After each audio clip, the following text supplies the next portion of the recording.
Hello, everyone. Welcome to my show, Curryup Startup Podcast, a podcast to spotlight world-class Asian leaders, entrepreneurs, and interesting allies who would inspire you on your personal journey. And it's a way for us to amplify the stories of these wonderful people as well. This is your host, Priyanka Komala, and I'm super excited on a couple of things. One, we are on LinkedIn Live. Our application got approved, and it's our first LinkedIn Live show. We've been streaming on YouTube and Twitter so far with 40 plus episodes under our belt. And, it's super exciting time to be on LinkedIn as well. So thank you to the wonderful guests and our loyal listeners for helping us get to this milestone. Now, the second news that I have to share is my fabulous guest who's here on our show today, Jared Easley, who's the founder of Podcast Movement. Hi, Jared. Welcome to the show. Hi, Priyanka. Thank you for having me. It's such a pleasure to have you, Jared, given we have International Podcast Day coming up, in a couple of days. And it's just a mix of, interesting things for us to talk together as fellow podcasters. And I'm super thrilled to bring you to our listeners. Can we kick this off with a really bad joke? Is that okay? Okay, it's all yours. Because your audience is primarily for Asians or for Asian listeners and then allies, as you said, or you're kind of highlighting them. So I always would tell people that I'm half Asian, and then they would say, "Really, you're half Asian?" And then I would say, "Well, I'm Caucasian," and that's a joke. It's not very good, but if anybody laughs at that, thank you. Hey, So. You got me laughing over there. So that's a smile on my face. That was more of a mercy laugh, but I appreciate that. Being a very gracious host. You are all of that. Thank you. Thank you so much, Jared. And to our listeners, do subscribe to us on LinkedIn so you can either follow me, Priyanka Komala, or follow our page, Curryup Startup Podcast. The podcast is also available on YouTube and all podcast streaming platforms and on Twitter. So several ways for you to stay tuned to the podcast on the go. With that being said, Jared, you are the co-founder of the Podcast Movement. You're also the host of Starve the Doubts podcast. You're also an author of the book, Podcasting Good to Great. Such a wonderful guy who wears multiple hats and is still very approachable in terms of sharing his nuggets of wisdom to the podcasting world. Jared, let me begin by saying that we podcasters see you as the Zig Ziglar of the podcasting world. And I know you're a big fan of Priming the Pump, which is one of the famous talk of Zig Ziglar. Tell us a little bit more about how do you feel when people admire you at that level, and how has his talk really helped you in your journey? Well, Zig Ziglar is someone that I listen to for countless hours, it seems like, in a time when I was trying to figure things out, when at times I was in the grind and like working really hard at something that was not quite proven yet. So there was a lot of times where I was struggling with, is this viable? Is this worth it? Am I wasting time? I had questions like that, like I'm sure a lot of people have. And when I would listen to someone like Zig Ziglar, it would always be a major source of encouragement to me. Zig, unfortunately, is not with us anymore, but there still is a wonderful Zig Ziglar podcast out there that shares a lot of his talks and things that he did in his lifetime and career. And I think that's just a wonderful person to listen to and to get encouragement from. If you're in those trenches and you're kind of pursuing that thing that is you feel compelled to pursue, but it's not quite turning out like the way you'd hoped it, or as fast as it should, or a number of situations like that, then you need that encouragement and you need those stories. And for me, Zig would share just some of the great stories, and I would listen to that, and it would just give me that motivation, that encouragement that I needed to kind of suck it up and just stick with it. And one specific story that you mentioned is Priming the Pump, and he basically takes an old pump and he's on stage and he's turning this pump, and he's talking about, in the old days when the pump would reach down into the well and the water wouldn't come up right away. You had to really pump and pump and pump and pump. And sometimes your arm would get tired and you'd be tempted to say, "Oh, this isn't worth it. I'm going to stop." But if you stop, the water's not going to come out. So you have to really just keep pumping, even through the, when your arm's a little achy and you're weary of pumping, just keep pumping, because that water will eventually start coming. It won't stop. It'll just keep coming.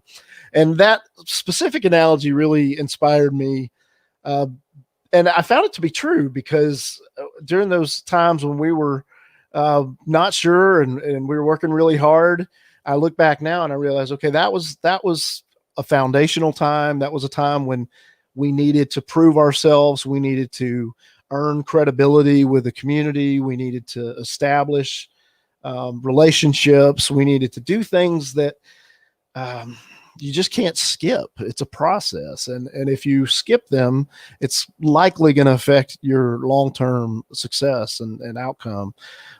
We kind of took the long road, or played the long game, so to speak, with the business that we run, which is Podcast Movement. And, now several years later, we see the fruits of that. For a few years, you and I talked prior to this recording, where I was working a full-time job. My business partner was working a full-time job. And then we were working on Podcast Movement full-time on top of that. So it was like 2 full-time jobs throughout the week. And that was a very challenging season where my spouse would look at me and say, what are you doing? And rightfully so. Thankfully, we were able to navigate that. We started in 2014, and then, I don't want to get too deep into that story, but 2018 was the first time we could actually go full time with it, and no looking back since. So we've been continuing to work hard and continuing to grow, and I'm thankful that we continue to prime the pump, so to speak.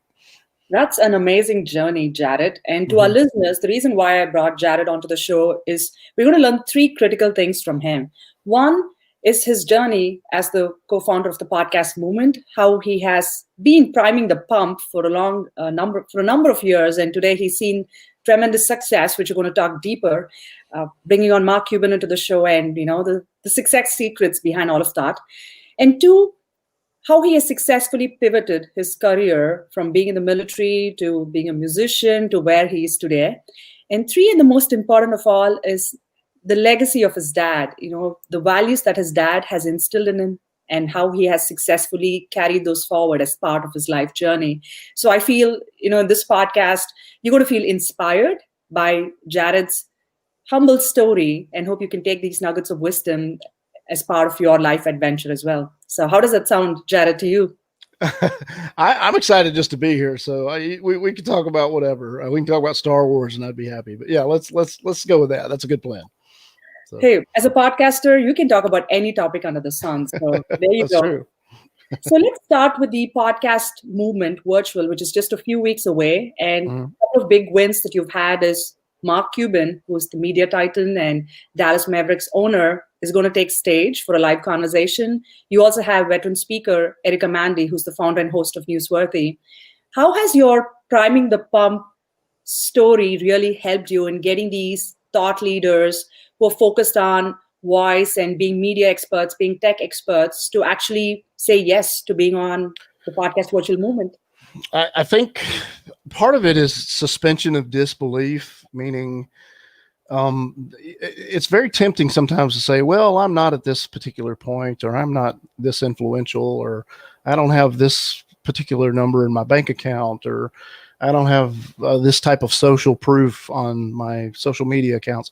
There's every type of reason in the book that you can present to yourself that would prevent you from taking, some big steps and attempting to take big action. And just because you attempt it doesn't mean it's going to work. I mean, we've taken a lot of big steps that just didn't even come close to working. We hosted a podcast cruise for 2 years where, we put all of our efforts into marketing this thing, and we did the event 2 straight years, but it just didn't work. I mean, it didn't make money. It didn't attract enough people. And we just finally agreed, okay, we love it. It's fun, but man, that's a lot of work. We could be refocusing that time and energy into other things.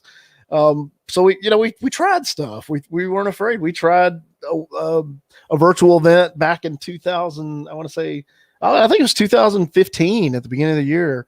And that was okay. It kind of went all right, but it wasn't amazing. We tried an online university back then that failed. We've got a history of fails, but we took the chance. We tried things. We figured out what didn't work, and then the things that did work, and we just kind of learned as we went. And we didn't have extensive backgrounds in events. We didn't have a lot of influence in podcasting when we started Podcast Movement. But that didn't deter us from saying, okay, how do we create an event that's high quality? How do we create something that's community oriented first and foremost? And then just really double down on that and grow it. And so I think part of the reason we are in a place that we're in now, where someone like Mark Cuban is gracious enough to be on the stage at Podcast Movement Virtual, is just a lot of time and effort and focus, attention to detail, real commitment, genuine commitment to community, just building trust with sponsors and exhibitors.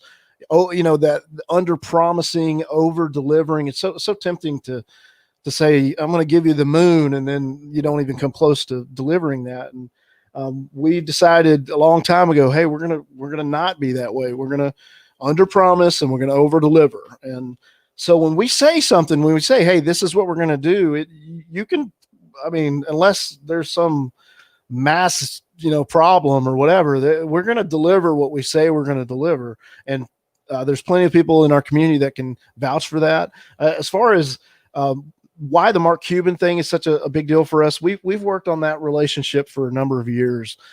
We kind of dreamed big long time ago and thought, what if Mark Cuban could be a part of Podcast Movement? And we reached out to him and found a way to connect with him. And that in and of itself was difficult, but we eventually figured that out. And then once we were able to get connected with him, we weren't big enough at the time, or by the time we were getting a little bit bigger and he was starting to show interest, he was busy.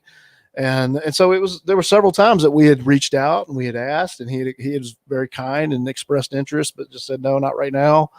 And then this particular time just seemed to work out. He didn't have to travel, and it was a virtual event. And so it just worked out, but it took us, cultivating that connection and working at it for a while before we actually got him to commit. And now he's going to be able to do it and do it live. It's not a pre-recorded interview. This is a live interview that's part of the event. So we're very grateful for his generosity. And another cool aspect of that story is Erica Mandy, as you mentioned.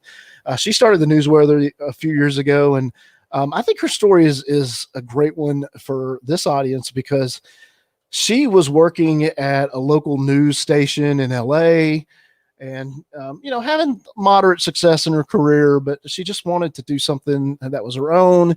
And she had this radical idea of coming up with a daily news podcast and just decided, okay, this is what I'm going to do. And we met her in the very beginning before she'd even launched that podcast. She came to Podcast Movement to learn. She came as an attendee and made it clear, this is what I want to do. And she was very laser focused. And now you fast forward several years later and she's doing phenomenal. She's worked so hard, and that show is gaining momentum, and she's starting to have more opportunity and more things open up. So to invite Erica to interview Mark Cuban on the keynote stage at Podcast Movement is not just great to have Mark Cuban, but it's really awesome to see Erica's growth over the last several years of just relentless resilience and passion and not giving up when the times were tough, and now seeing her opportunities explode. She's also hosting and emceeing various events like the Podfront and some of these other events where advertisers are buying ads on podcasts. She's really getting a lot of cool opportunities, and rightfully so. She's worked hard for it. So it's nice to see Mark Cuban, but it's also nice to see Erica be up there and be able to speak with Mark and know that this is kind of a nice Podcast Movement connection and story behind this that not everyone's going to know about. That's amazing. Thank you for sharing those interesting behind the scenes story. Right. Jared, most of the times when people look at successful people, they see that, hey, success was instant. But here you spent a few years trying to cultivate these relationships with kindness and integrity. And I wish you all the best in terms of your future endeavors with podcasters and helping the podcast community grow and enlighten each other with the success stories. Thank you. That's the goal. So, one thread that I see is treating people with kindness and integrity. And I believe that's something that you picked up from your dad. You lost your dad at a very young age. But tell me about the impact that he's had in your life and through the ups and downs that you faced in your career and journey so far.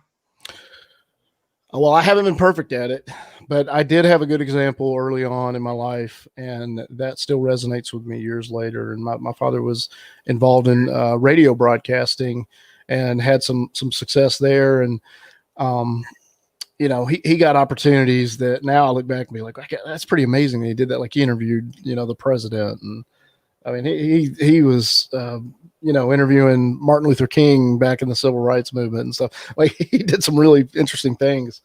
And, but yeah, one of the things that I remember about him was he was always very gracious and always spoke kindly about others. I would love to pretend that I've done that perfectly all my career. I haven't, but that is something that's really stuck with me. Is I always try to treat others well, and I believe there's opportunity that can come from that, because not everybody can be in a position to help you, so to speak, but that doesn't mean you shouldn't be kind and courteous to them. And you never know where some of these people are going to be 4 or 5 years from now or 10 years from now.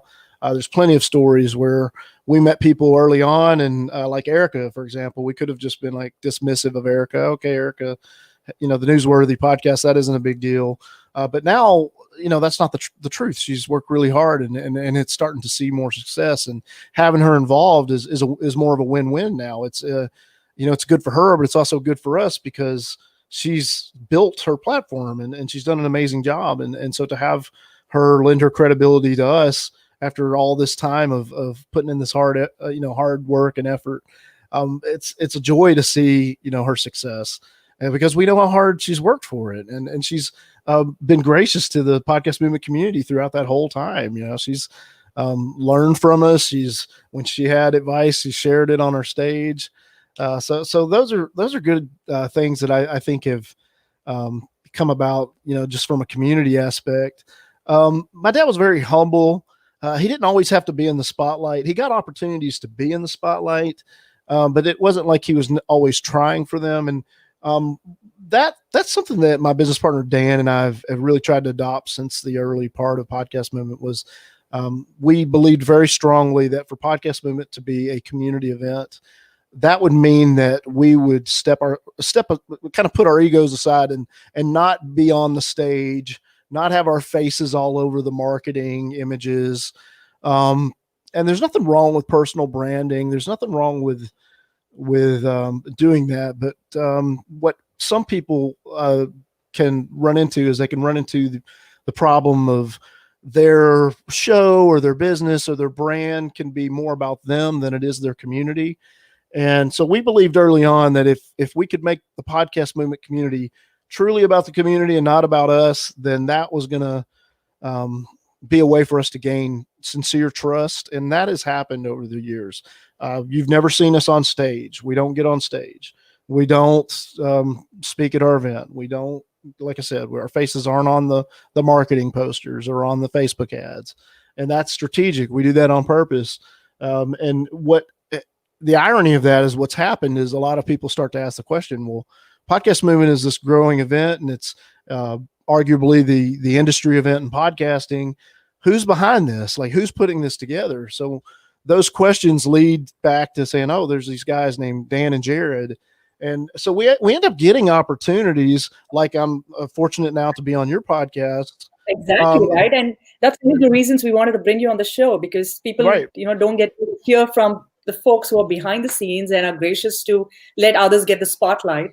Which is, and I'm certainly grateful to be here. But I think I hope that's a word of encouragement to your listeners is there's a temptation to say, okay, how do I make things about me? Well, the least it is about you and more about your community, I think the more success you're going to experience. And that is something that we've tested over several years. And we're seeing the benefit of that now is we've created a sincere trust with a number of our community members who say, okay, we trust Podcast Movement because Podcast Movement isn't about one person trying to stroke their ego. It really is about community. And I think one of the ways we've proven that is taking that strategy. Now, I know that won't be the right strategy for everyone, but I think the encouragement of making what you do all about your community is a wise thing to do. And a person that does just a phenomenal job of that is Pat Flynn from Smart Passive Income.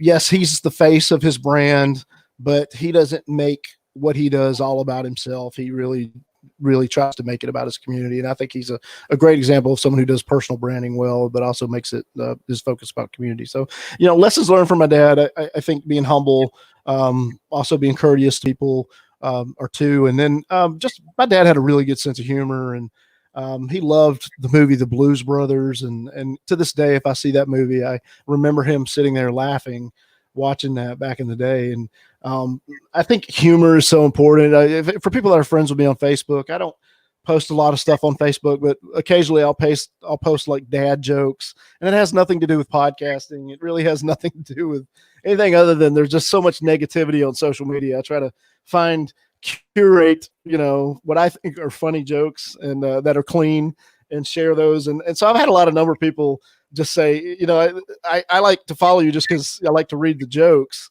and they help me get my day started. And so you never know how something simple like a bad joke is going to make somebody smile or make somebody laugh and make a difference in their day. So those are a couple of things that I have taken away from my father that I think have served me well long term. Jared, those are great leadership lessons as well. Having a sense of humor, being witty, and just taking life easy and not, blowing things out of proportion. I think that's something that even the COVID pandemic has helped us realize as we are sitting at homes trying to figure out what to do with our lives as well.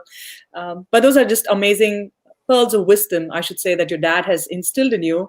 And I'm so glad you having a young daughter, you're taking forward that legacy of, being a person who treats everyone with kindness and courtesy, because the next generation of our girls and boys need to imbibe those values as well.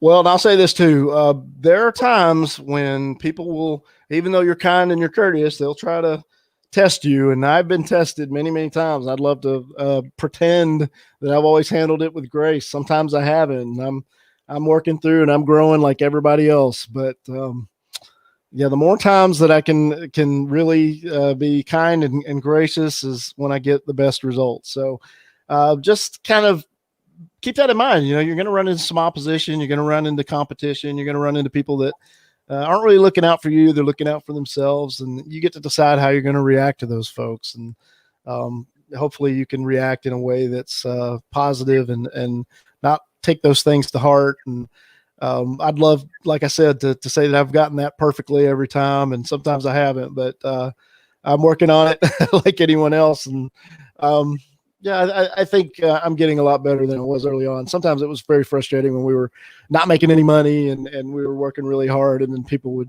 take advantage of us. And I remember those were tough days. I would talk to my business partner, be like, I can't believe this happened, and this person is evil, and and then I'd be reminded, no, you can't.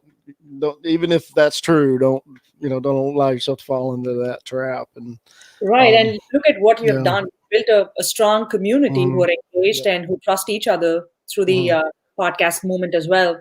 Now let's talk a little bit about your personal journey. You being in the military, stationed in Pearl Harbor, and then you also wear the hats of being a podcast host, a community builder, a musician, and now with the podcast movement. What's one thing that you've learned pivoting your career so many times? Oh man, one thing. Okay. So being enlisted in the Navy, and anybody that's been in the military will laugh at this, and because they totally will get it. It truly is a boiling pot. It is a very diverse experience. And so I grew up in the South. I grew up in Alabama, and not a ton of diversity where I grew up.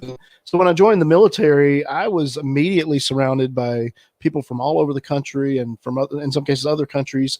And just that experience was so good for me because I learned how to interact and how to relate and how to get along with people that, didn't have my same background or didn't have my same belief system or, what some of the things that I grew up learning, they didn't necessarily learn that. They learned something else.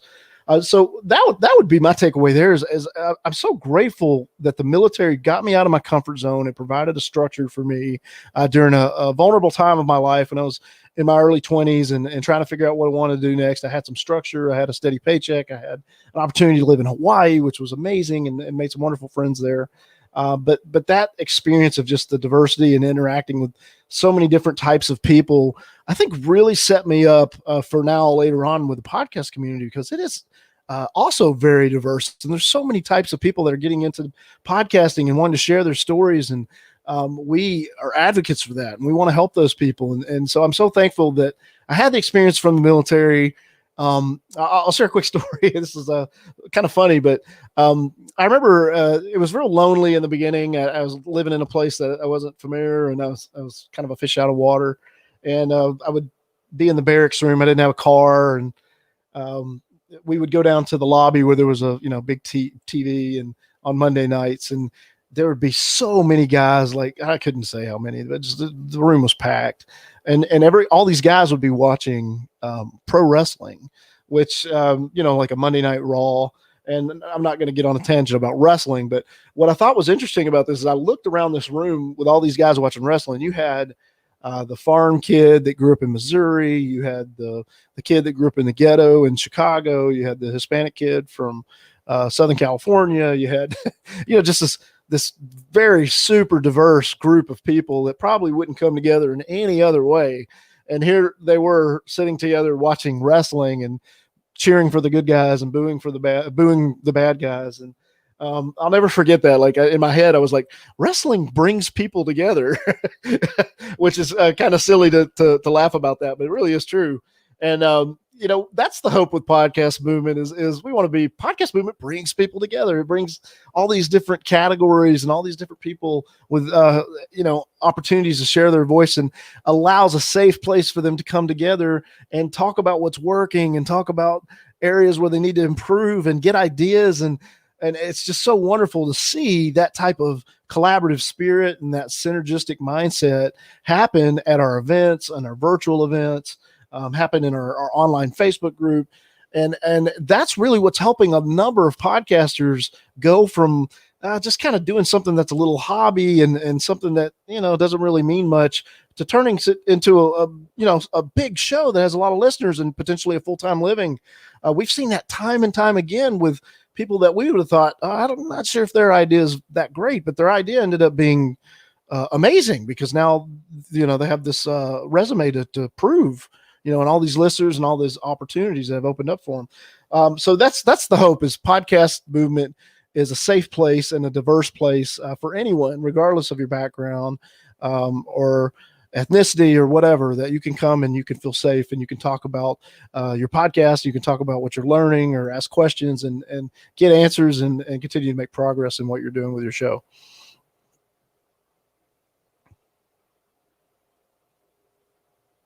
So it's more like the love for microphone that bonds people as fellow podcasters.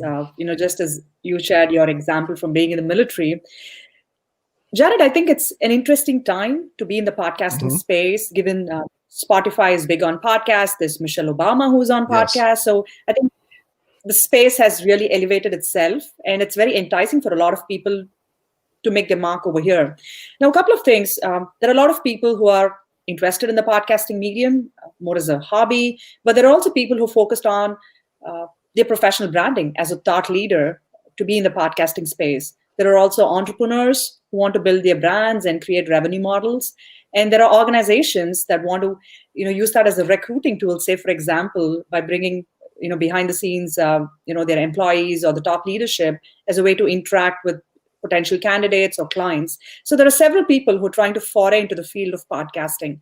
What is one advice you would have for them to be successful in this space?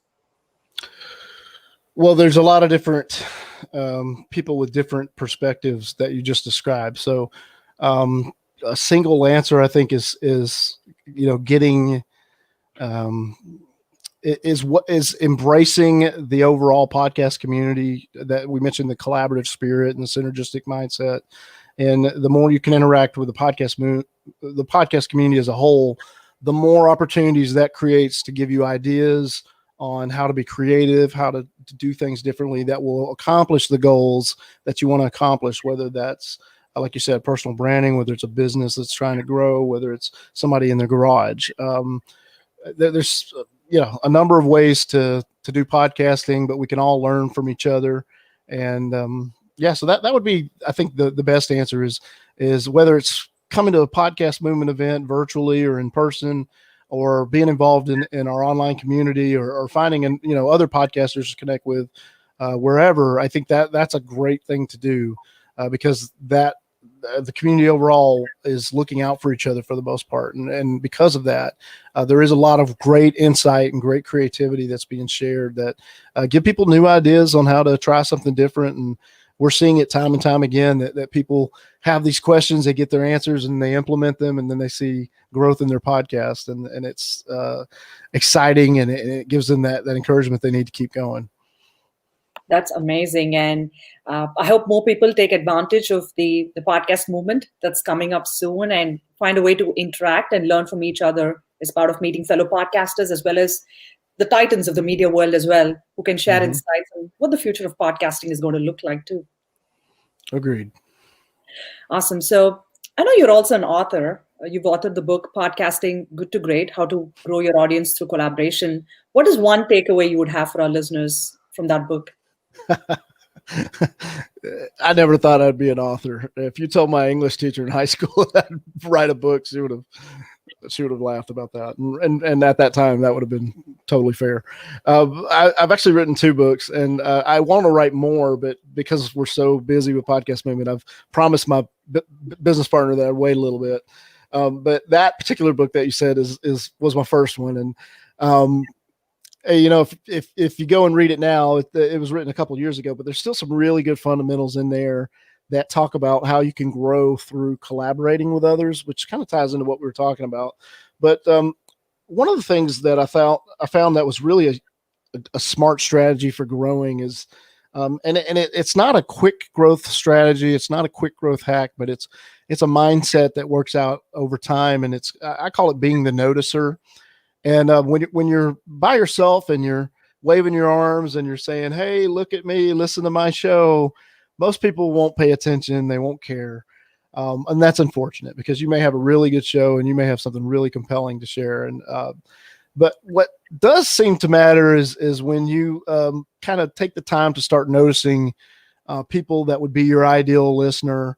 And that could be as simple as you just make a list of 5 people that you reach out to every so often, every week, every couple of weeks, and just maybe you're messaging them on social media. Maybe you're liking their posts. Maybe you're if they're doing any kind of online content, maybe you're sharing it, or maybe it's just a handwritten letter and sending it in the mail. But just a way to start noticing others. And typically what happens there is when a person is noticed, they start to say, "Hey, I really like Priyanka because Priyanka, she's cool. She's a good person."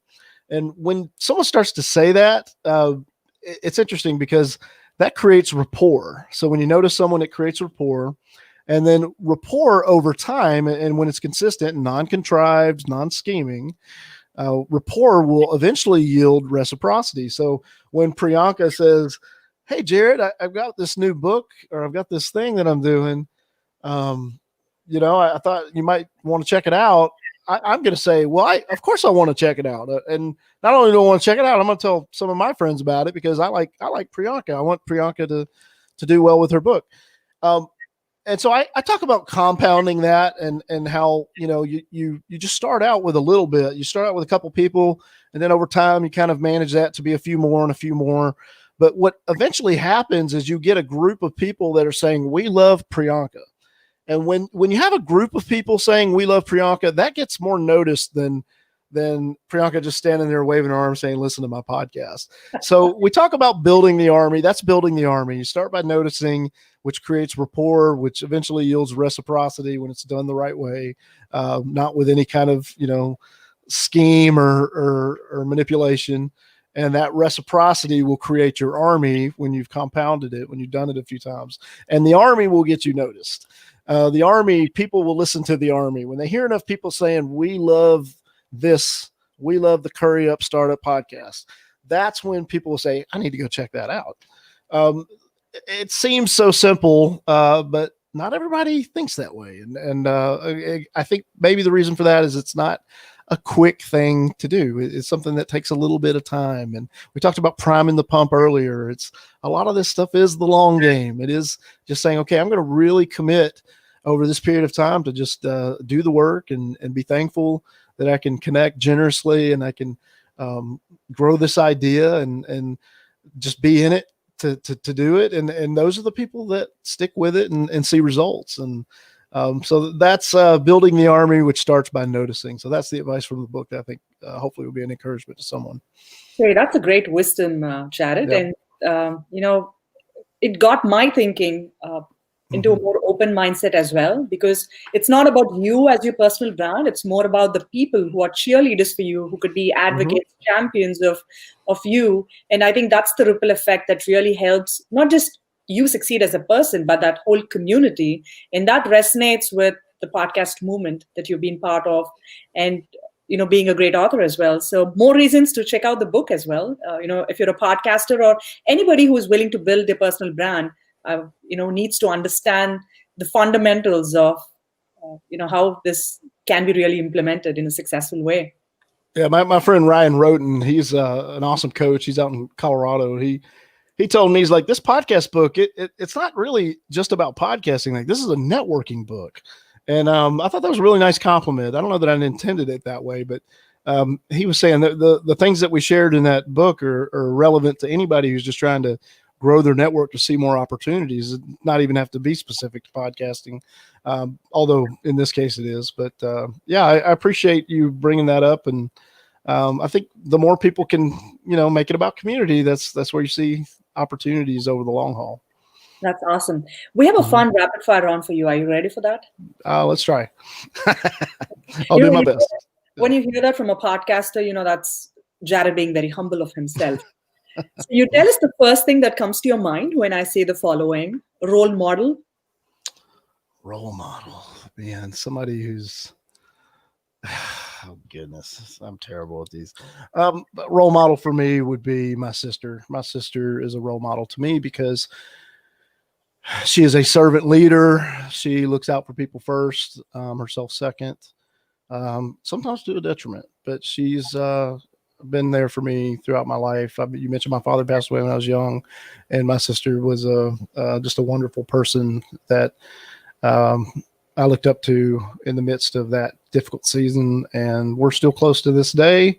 I love her very much, and I talk to her at least once a week, sometimes for an hour, 2 hours, and I always learn something new from her. She's a wonderful woman, and there's been many, many times she shared things with me, and it's had an impact on decisions I've made in business and marriage and being a dad and the other hats that I wear. So I would say role model. I would say my sister.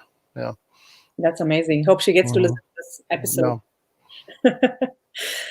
What does happiness mean to you? Well, sorry if this answer is a little lame, but I love, there's a very, very few things I just really, really love and get me excited. One of them is college football in the United States. So my team is Auburn. It's the University of Auburn. That's in Alabama. Their rival is the University of Alabama, which is a team that wins often. So I love college football. And when I watch college football, I get excited. I cheer.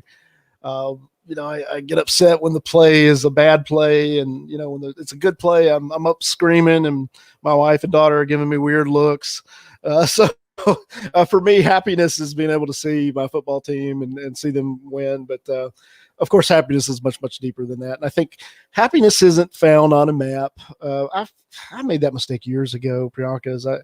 I thought happiness was, I got to live in Hawaii, or I got to live in this beautiful place, and I've got to have this much money in my account. And what I'm realizing now as I'm an adult is, happiness is bloom where you're planted, regardless of where you are, regardless of what the circumstances are, there's always something to be grateful for. There's always something that you can do that can be an improvement to someone else's life, that can continue to work on your own project or your own idea, and just continue to do that and be thankful that you have the opportunity to do that. And so happiness to me is those things, is that you decide no matter what, I'm going to just continue to work on the things that I love and the things that I care about. And I'm just going to make a little progress by, little bit by little bit. And to me, that is where you can find happiness is in relationships and in things that actually really matter. Money comes and goes.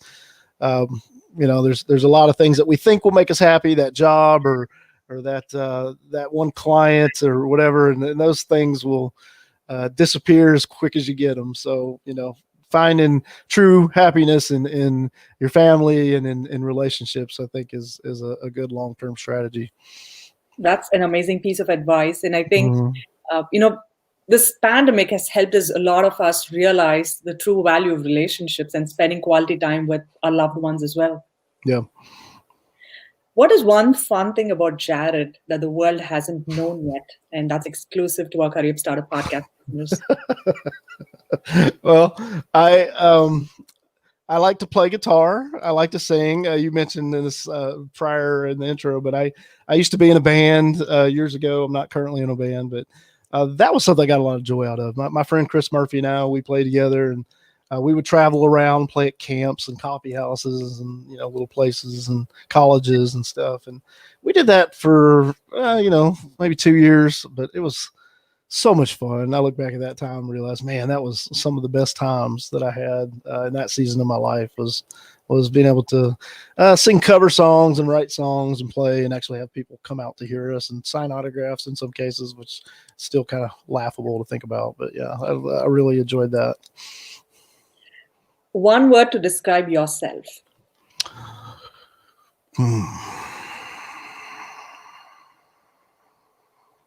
Only one. I'm going to go with noticer. We talked about noticing. I try, I'm not perfect, but I try to notice. And in noticing, I've seen a lot of opportunities with my network growing, with cultivating real wonderful relationships that I still have to this day. And you can't be best buddies with everybody, but I'm really thankful. I've got a lot of really good friends and a lot of good acquaintances. And I think a part of that starts with just taking the time to notice other people. So I would say noticer.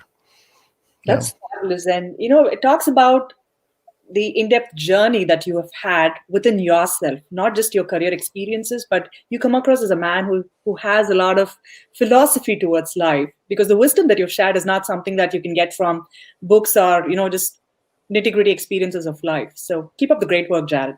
Thank you so much. I appreciate that.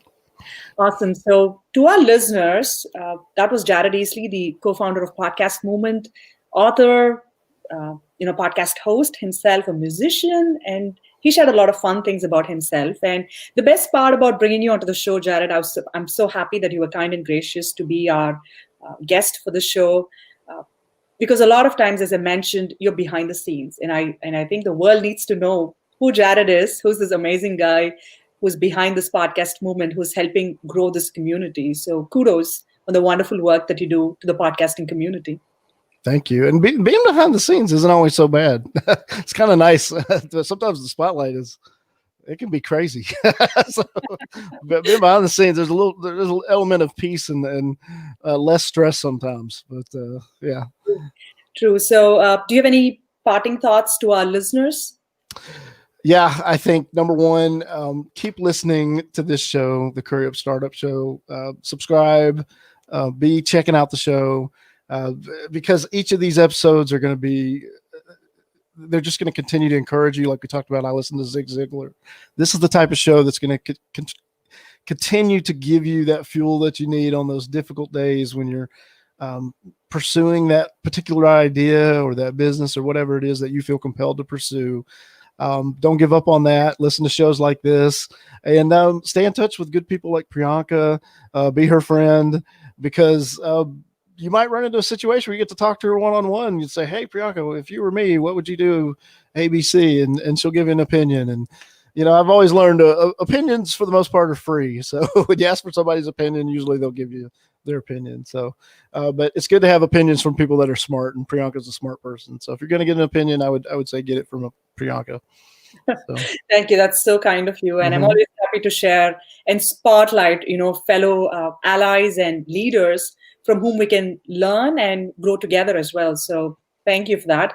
And 3 key takeaways on our Curryup Startup Podcast with the most amazing guy, Jared Easley.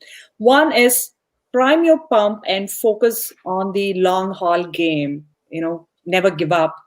And 2, and the most important of all, is build that collaborative creativity as fellow podcasters. If you're someone who is looking to get into the podcasting space, help each other succeed by building rapport, those connections, which will help you again in the long term as well. And three, the most important aspect of all is bloom right where you're planted. Don't look for happiness elsewhere or for materialistic possessions. Just be happy being in the moment. And that's like, a lot of in-depth spiritual wisdom, really, Jared. And I'm going to take that home, as I reminisce on that ideology as well.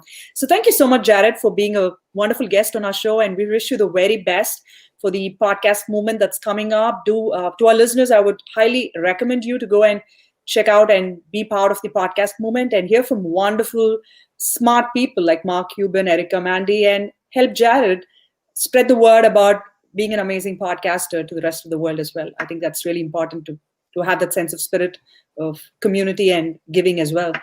So thank you again. And to our listeners, do subscribe to Curryup Startup Podcast. We're now on LinkedIn Live, so you can follow me, Priyanka Komala, or the LinkedIn page, Curryup Startup Podcast. We're also on YouTube, Twitter, and your favorite podcast streaming platforms.